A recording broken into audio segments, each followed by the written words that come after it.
7 signes qui montrent que tu es pauvre, mais tu ne le sais pas.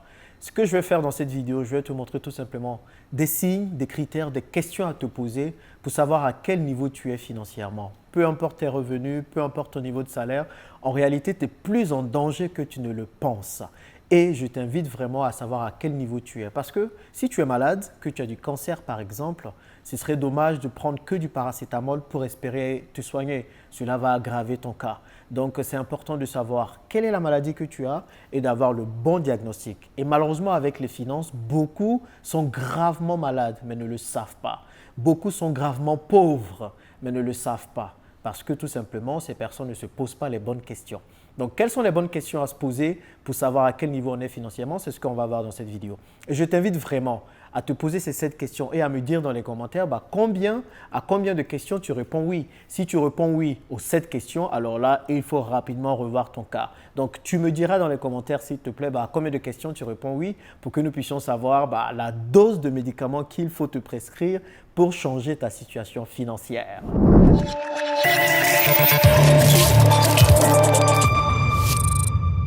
Si tu me découvres pour la première fois, je m'appelle Jean-Yves, multi-investisseur et entrepreneur en Afrique et ma passion, c'est de permettre aux Africains de gagner le maximum d'argent possible afin de pouvoir relever le continent. Si ce sont des thématiques qui t'intéressent, alors n'hésite surtout pas à cliquer le petit bouton s'abonner qui s'affiche en bas et surtout à activer la cloche afin de ne rater aucune des vidéos que je publie ici. Bon. Comment savoir si tu es pauvre? Parce que clairement, il y a beaucoup qui sont pauvres mais qui ne le savent pas. Donc, je vais partager avec toi 7 questions. Et si tu réponds oui à une de ces questions, il y a de fortes chances que tu es pauvre. Parce qu'il y a pauvreté et pauvreté. On n'est pas tous au même niveau de pauvreté ou les gens ne sont pas tous au même niveau de pauvreté. Donc, il faut savoir à quel niveau tu es et avoir le bon diagnostic pour avoir le bon traitement. La première question à te poser, c'est est-ce que tu sais faire rentrer de l'argent? Est-ce qu'aujourd'hui, tu as au moins une source de revenus? Si tu n'as pas de source de revenus, que tu es au chômage, ton truc, ce n'est pas tout de suite d'aller investir. Peut-être que tu ne vas pas gagner de l'argent si tu vas investir. Donc, si tu n'as pas de source de revenus, tu es en danger. Et toi, la prescription qu'on peut faire, c'est tout simplement aller te chercher un boulot. Je vois beaucoup de personnes là qui n'ont pas de source de revenus, qui sont au chômage et qui sont là, qui disent « mais Jean-Yves, je vais investir, Jean-Yves, je vais investir dans l'immobilier ». Mais c'est difficile, tu ne pourras pas. La première chose à faire, si tu n'as même pas une seule source de revenus, c'est d'aller te chercher du boulot.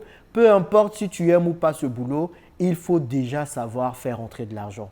Il faut déjà savoir maintenir un boulot. Et il y en a plein qui n'ont pas de boulot et qui disent non, moi je n'ai pas envie d'être le salarié de quelqu'un, moi je n'ai pas envie de travailler pour quelqu'un. Mais commence quelque part. En fait, commence quelque part. Va commencer déjà à faire entrer de l'argent. Et il y en a beaucoup là qui se disent que oui, ils veulent investir, ils veulent entreprendre et ils comptent sur d'autres personnes pour les aider à entreprendre ou ils comptent sur d'autres personnes pour les financer. En fait, le financement que tu attends pour ton projet, il n'y a que toi seul qui peux l'obtenir.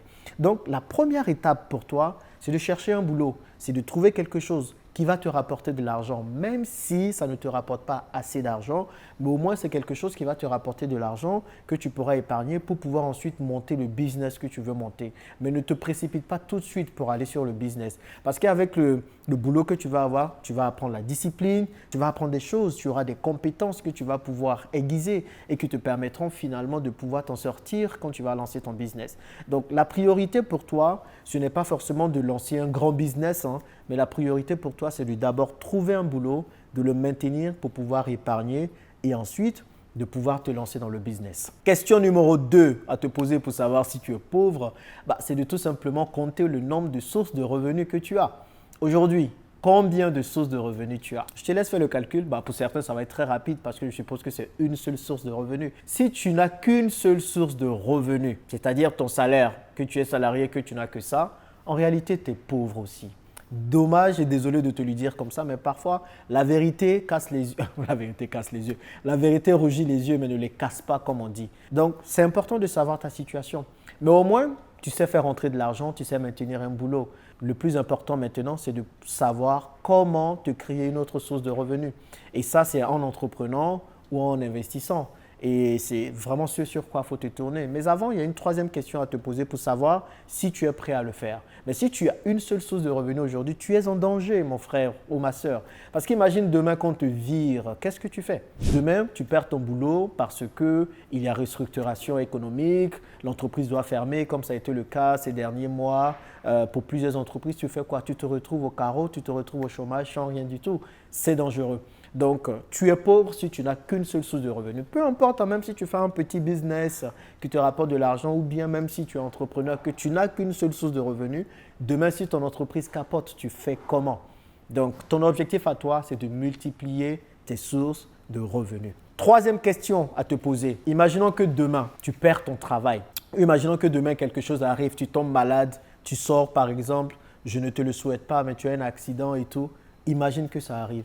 Est-ce que tu es capable de vivre au moins 3 mois? Est-ce que tu as assez d'argent de côté pour pouvoir vivre au moins 3 mois, de pouvoir garder ton train de vie pendant au moins 3 mois? Si tu réponds non à cette question, c'est que tu es en danger également. Parce que imagine qu'il se passe quelque chose. On ne le souhaite pas, mais tout peut se passer dans la vie. Tu peux sortir, je ne te le souhaite pas, et puis avoir une déconvenue et plein de choses, ou bien une maladie, ou bien un grand problème qui survient. Eh bien, il faut pouvoir avoir de l'argent de côté pour ce genre de cas.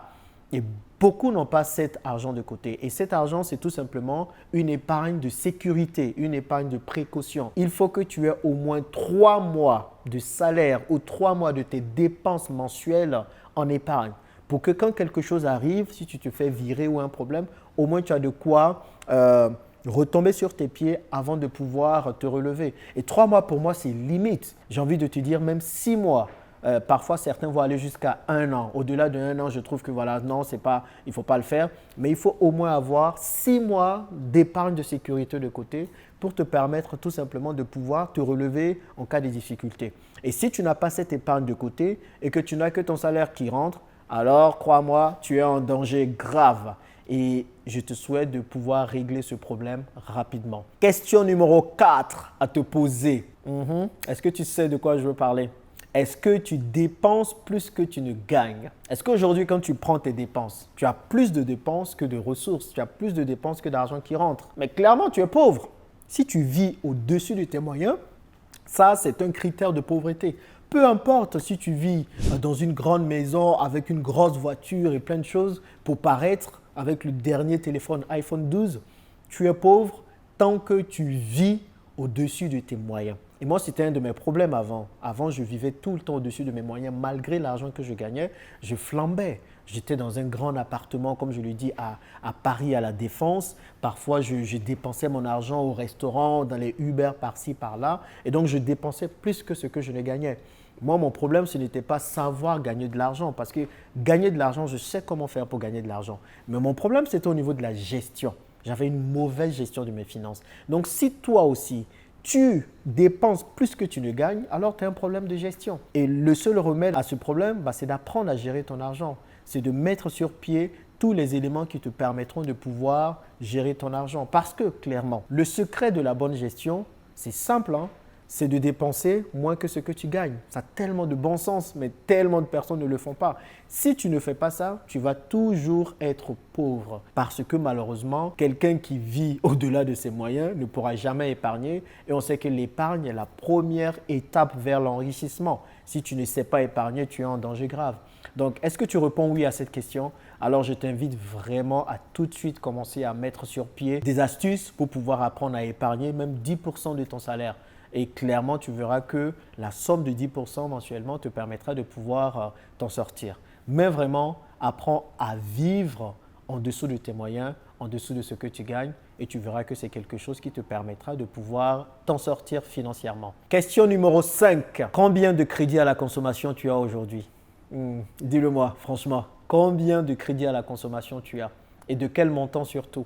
Si tu as au moins un crédit à la consommation que tu as pris pour acheter une voiture, pour te payer un voyage, pour acheter des gadgets, alors il y a de fortes chances que tu sois en réalité pauvre. Parce qu'en réalité, tout l'argent que tu gagnes, tu vas le prendre pour rembourser certainement ce crédit. Et je connais des personnes qui ont des crédits de 20 000 euros, 30 000 euros, parce que ces personnes tout simplement ont pris cet argent pour faire des projets qui ont capoté ou pour acheter des voyages ou pour acheter des gadgets. Si tu es dans ce cas, tu es en danger parce que tu vis endetté. Et l'endettement, surtout cet endettement négatif, va t'empêcher de pouvoir avoir des prêts à la banque pour pouvoir investir dans l'immobilier. C'est quelque chose qui va te handicaper. Moi, j'aide plusieurs personnes à investir dans l'immobilier en France, principalement. Je me retrouve avec plusieurs personnes qui ne peuvent pas emprunter avec la banque pour investir dans l'immobilier. Pourtant, elles le veulent. Pourquoi ? Parce que tout simplement, elles ont beaucoup de crédits à la consommation. 5 000 euros, 10 000 euros, 15 000 euros, 20 000 euros.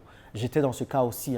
En 2012, j'ai pris 25 000 euros pour investir au Gabon dans un business de taxi, ce qui a capoté. Et j'ai pris encore pas mal d'argent jusqu'à me retrouver avec 60 000 euros de dettes en fin 2016. Je sais ce que c'est. Et si tu es endetté aujourd'hui, ce n'est pas un bon signe pour ton avenir financier. Donc, je t'invite à régler vraiment cela. Et si tu es dans ce cas, dis-le-moi dans les commentaires et je vais voir comment t'aider à payer tes dettes. Parce que clairement, l'endettement est quelque chose qui ne te permettra pas de pouvoir t'enrichir. Et il faut régler ça au plus vite. En tout cas, je t'encourage à le faire. Il y a des astuces pour pouvoir le faire. Il y a des moyens et des méthodes pour rembourser ces dettes. Ce que je te conseille vraiment, c'est de commencer à rembourser les dettes qui sont de très faible montant jusqu'à aller au plus grand montant.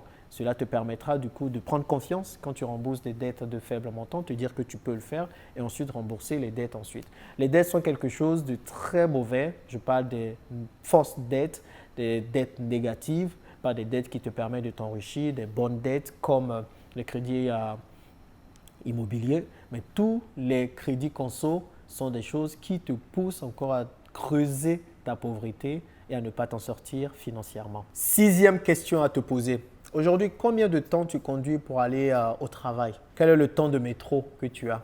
Je sais que cette question va fatiguer beaucoup de personnes. Mais si en réalité, tu conduis plus d'1h30 pour aller à ton lieu de travail, il y a un problème. Tu ne penses pas? Tu conduis plus d'1h30 le matin et tu conduis 1h30 aussi le soir quand tu finis. Ou bien tu prends le métro 1h30 et 1h30, ça fait 3 heures que tu passes dans les transports pour aller travailler pour quelqu'un d'autre, même pas pour toi. Pour aller travailler pour quelqu'un d'autre.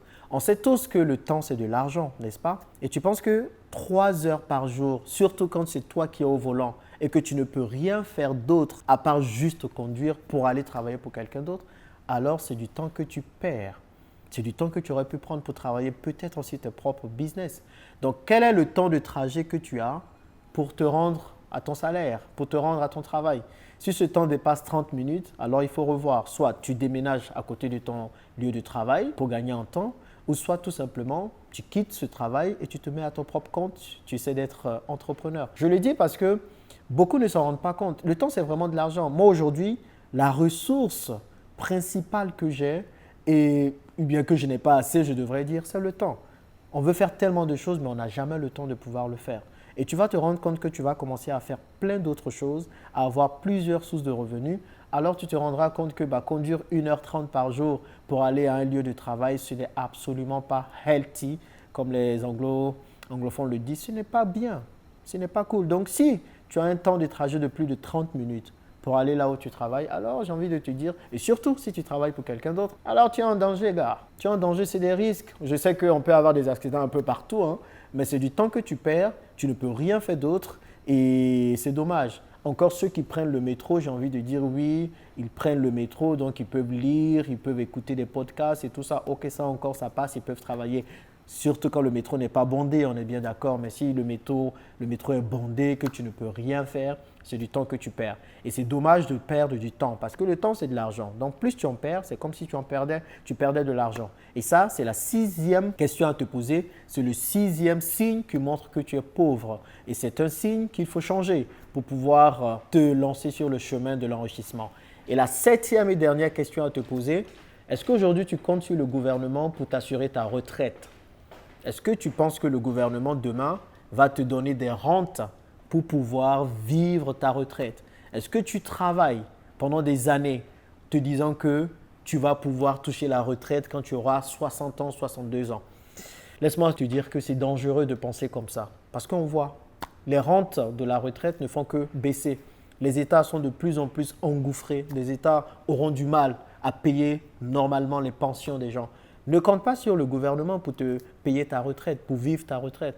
Ne travaille pas pendant, je ne sais pas, 30 ans, 40 ans jusqu'à obtenir 60 ans pour espérer que quelqu'un d'autre te donne de l'argent. Commence toi-même à travailler pour ta retraite maintenant. Mets de l'argent de côté. investis dans des business, investis dans l'immobilier pour pouvoir assurer ta retraite. Tant que tu comptes sur le gouvernement pour assurer ta retraite, alors clairement, ça c'est un grand niveau de pauvreté. Parce que demain, tu vas vivre avec quoi? Une partie de ce que tu gagnes aujourd'hui. Tu seras obligé de diminuer ton niveau de vie juste pour pouvoir rentrer dans ce que le gouvernement te donne. C'est dommage.